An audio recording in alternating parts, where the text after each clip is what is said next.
I bought the smartwatch as part of an Amazon warehouse deal. So in addition to the standard stickers and branding you would have on the box if you bought it brand new, it also has a sticker on the side showing that it was inspected by Amazon and meets all of their standards and hopefully is in working order. The description said that it had some minor scuffing and cosmetic damage, but that the smartwatch itself was actually functional. Alright, so we're going to go ahead and open it up now.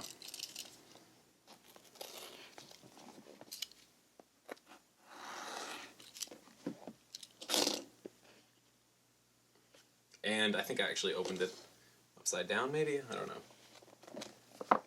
Oh, wait, no. It's supposed to open like this. Okay. So, this is just some foam padding here attached to the box. Nothing up there. Here we have the watch. It's in a little plastic bag. Alright. And it looks like it's in pretty good shape to me. Very clearly a derivative of an Apple Watch. That same aluminum housing. The button's offset a little bit on the Apple Watch. It's actually up here. And then you've got one action button here on the side. Maybe? No, I think it's actually a SIM card tray. And then a little speaker here. Little piece of cardboard. Oh, neat. It comes with a micro USB cable. Pretty standard. But it looks like an Amazon brand cable, so I'm assuming the original was kind of lost. And a highly suspect looking charger that I'm not sure if I'm going to trust to use, so I might use something else. The user guide is about as helpful as you would expect. It has some basic information on the phone, how to wear it, how to connect it over Bluetooth to your phone. The font is just like crazy tiny. It's like a little tiny book. And it kind of walks you through the settings. It comes with a default password too, which I guess we're going to get to in a little bit. You have the option of changing it or leaving it as is. And there's also a warranty card on the back, which kind of blows my mind a little bit, but apparently this company offers warranty. When you first plug it in, it kind of goes through a little sequence to let you know that it's charging.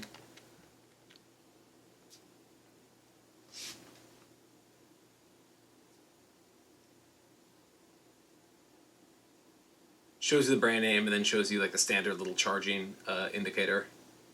So we're going to let it sit for a while and charge up so we can play around with it unplugged. If you take the back off the watch, you can actually remove the battery. And the most mind-blowing part about this thing for me is that you can actually put a SIM card in here and it actually can be used as a full functioning smartphone. So you can make calls, you can send texts, all that stuff from the watch itself. And it's built right into it. It says 3D sound on it. I don't know what that's really referring to, and I can't tell what this is. I think it's the microphone, although I'm not sure why it would be covered with this piece on the back. So I can't tell what the sensor is, but I'll probably take it apart later and try and figure out what it does. So for overall fit and finish, it's like from maybe 10 feet away, you could maybe mistake it for an Apple Watch. The strap has like a metal pin coming through here and then through here that makes it so it's really, really tough. Like the top parts are flexible, these bend, these don't. These are really, really sturdy, so I imagine to be fairly uncomfortable to wear. Front-facing camera, it's got a microphone port and speaker port on the side. This is actually the charging port here. You can pop it open and it's micro USB. And then it has one little adjustable dial on the side. The strap's actually held on with two little pins. And you just kind of line it up and push. And it's really tough to get them in. And the manual kind of says, yeah, it's tough, but you know, you do it enough times, you get used to it. You can see on the back, oh, I think I scratched it already. Oh no, we're good. And on the back, it's just a little plastic back. There's no sensors, there's no magnetic charging port, nothing like that. Now we're going to go ahead and turn it on and just see what happens.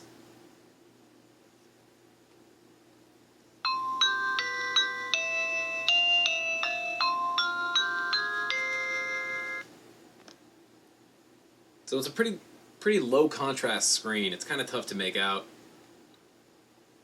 But it tells you what time it thinks it is. So it looks like we started charging it 8 minutes ago, so it's giving you that time. And your only options here are phone, message, menu, and back. So we're going to play around with this. From a lock screen, when you press the little crown on the side, it hits you with a fake chronograph. You can change it by tapping on it.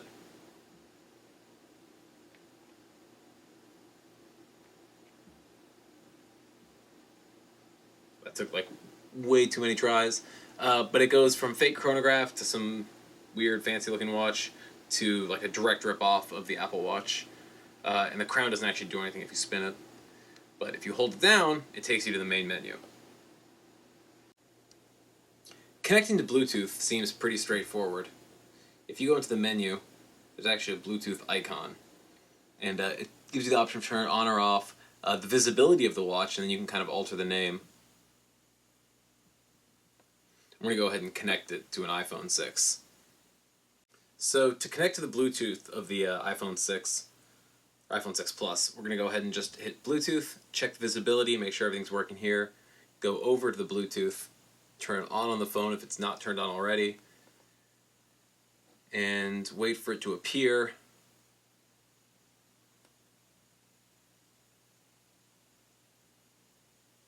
Visibility is turned on, so it should be showing up. Maybe I have to power it on. Ah, here it is. Okay, so I'm going to try and pair it now.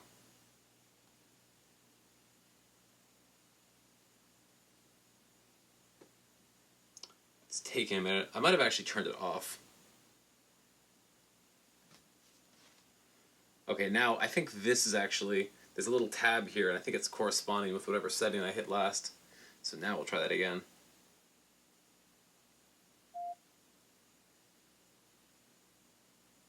Okay, now it's asking that the passcode is matched. The answer is yes, and pair. Okay, so now it's matched up. So in theory, it should be connected to this phone, and I'm not sure how useful it's going to be, but we're going to test it and find out.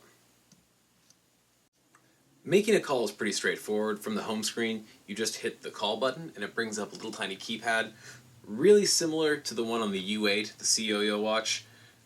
It's most likely the same software. So from here you can type in a phone number very gently because the screen is really, really small.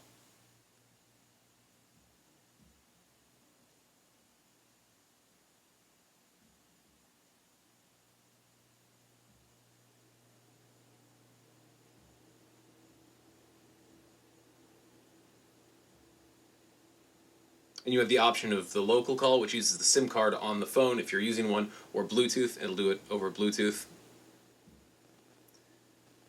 So I triggered it from the phone. Thanks for calling the Apple Store Short Pump Town Center. Your call may be recorded for quality assurance. I'm an automated system that can handle complete sentences. The Apple Store is currently closed. It has a volume adjustment. If you need help now, I may be able to point you in the right direction. What can I do? There's a smaller speaker, and then there's also kind of like a loudspeaker option.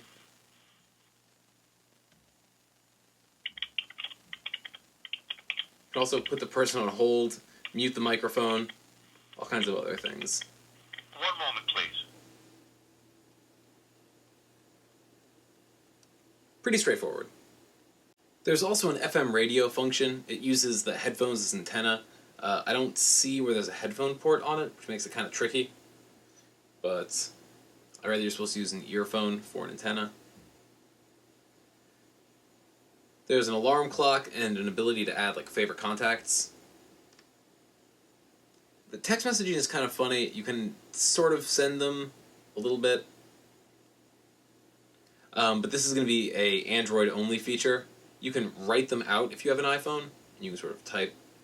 You have to use a stylus for this because this keyboard, there's just no way you're getting anything useful out of it, and the crown doesn't actually select the letters. So you're kind of out of luck unless you have a stylus or a little pen. But when you go to send it, it'll say not available, and that's for if you're using an iPhone. Sending a text message is a little trickier. If you're using an iPhone, you can sort of, if it's connected, you can write a message out, and you pretty much have to use a stylus because the screen is just tiny. And like you can see, my finger takes up almost 6 keys in a row. But you can, when you go to send it, if you try and add a contact or recipient, it'll say not available, and that's even when it's paired with Bluetooth to the iPhone. So it can't send it through. That's going to be an Android-only feature, but it looks like it should work. You just need to carry a stylus with you or something like that.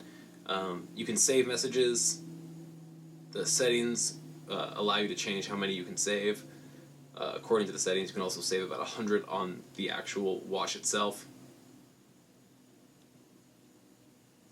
Under Tools, you have the option, there's a VIP, you can add like people you frequently contact.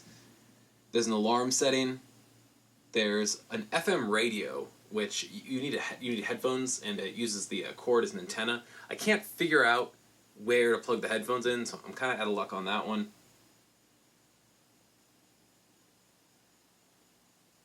And then if you go into the menu, there's a lot of other settings. There's like a little calculator you can use, which technically works.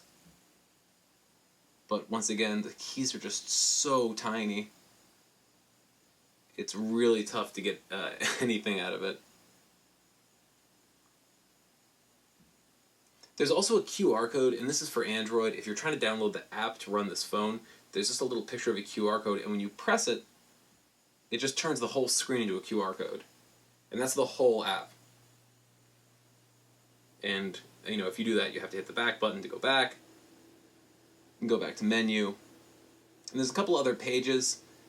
There's a little voice recorder. You can control audio from it, which is pretty standard.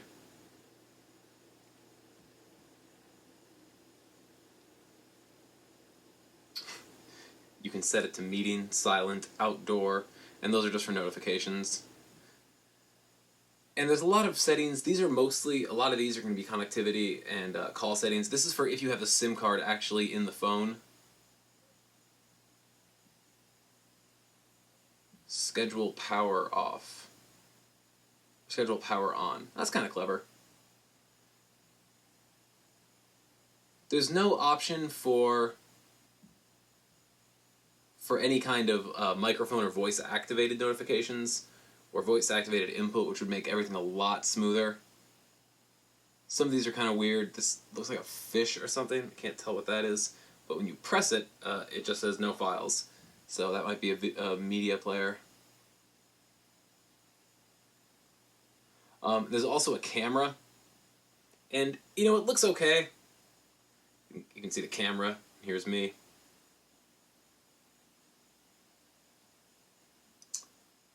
And we'll try taking a picture with it. And it actually saved the picture. Great. Super low resolution. It's got to be like 200 by 200 pixels. It is really tiny. But, you know, you can see that I'm using a Nikon. Maybe, if you've got great eyes. But it is kind of a cool feature.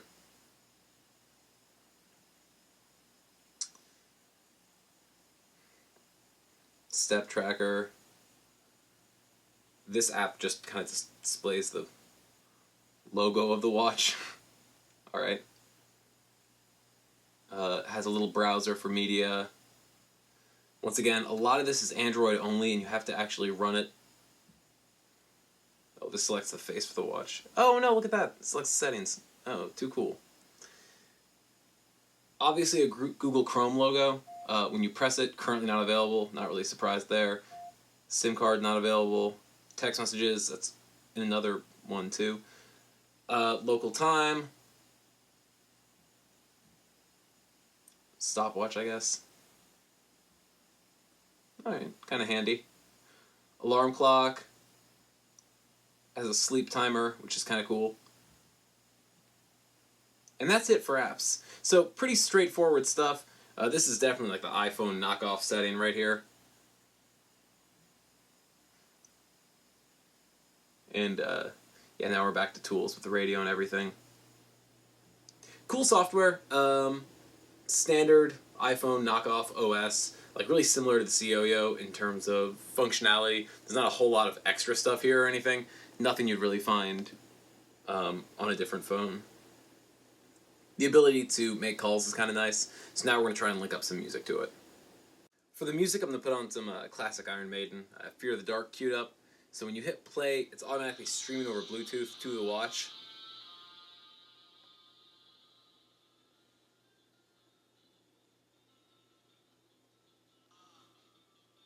pretty quiet.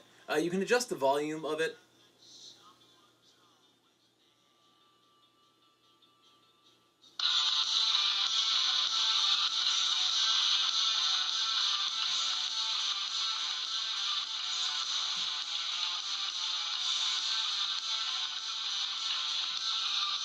And it displays song title.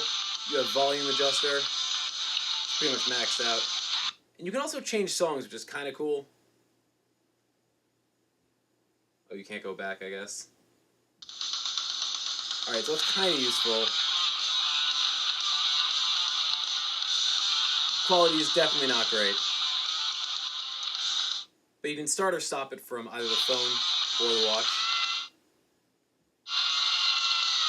Possibly useful if you're driving and you want to change a song, but other than that, not a whole lot of use. Alright, I set the time correctly on this, so now it actually shows real time. But once again, just like the Ciyoyo U8, it really annoyingly only shows the time in 24-hour mode. You can't actually select it to 12, which gets old super fast, so you either learn how to use it or just don't. But it is kind of frustrating that it's not able to be changed. Like most watches, it's definitely meant to be worn on your left hand, so you can use the crown button with your right. The fit's pretty good. It's a little hard to snap this piece in. There's two metal pins that are connected to this metal plate on the back.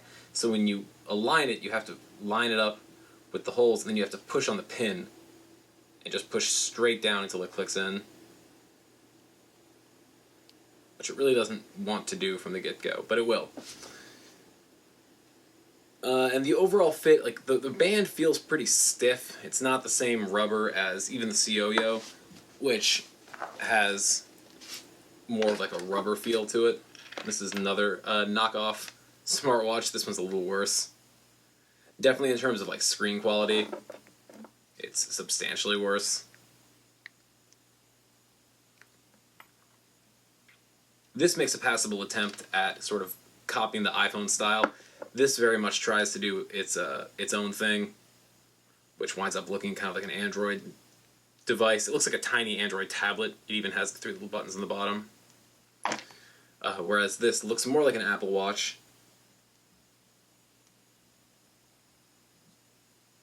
And I think the camera's actually kind of neat. And the more I play with it, the more I think the camera might be fun to continue toying around with.